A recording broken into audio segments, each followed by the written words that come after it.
E vremea, am treabă, la păscut.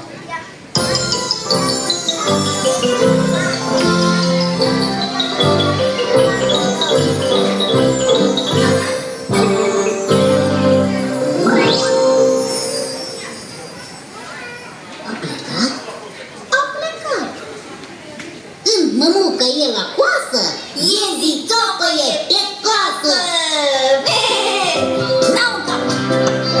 Aleu, stai așa, măi, frățioare, că te scarpin eu un pic. Nu mai stau, că nu sunt mic. Nu mă prind, deci sunt voinic. Ei, te împing acum cu capul, bori în jos, ca un covric. Nu mă prind, sunt mai voinic. Nu mă prind.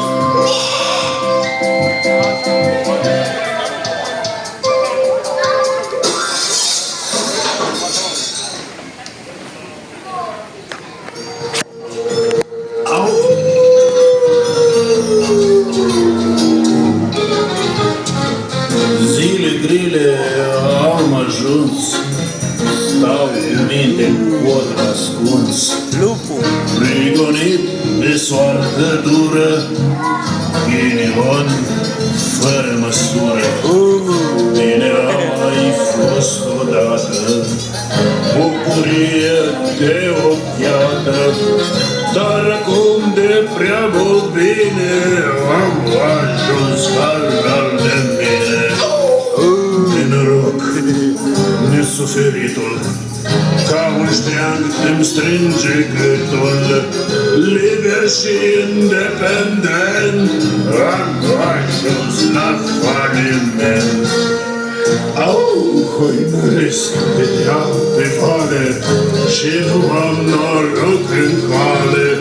Unde ești tu, norocele, să te îmbrac până la piele?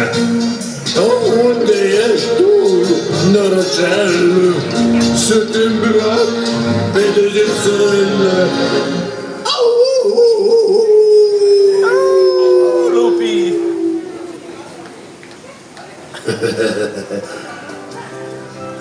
Iezi sunt. Interesant. O fi și cu mătra acasă? Hei, copii, capra e acasă? Nu.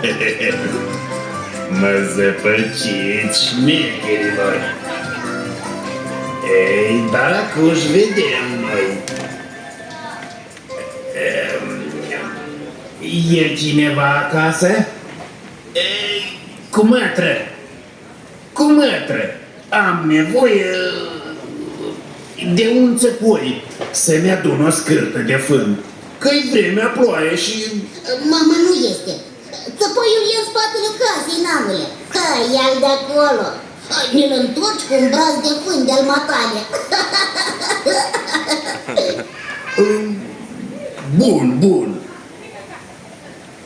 Dărâm acasă.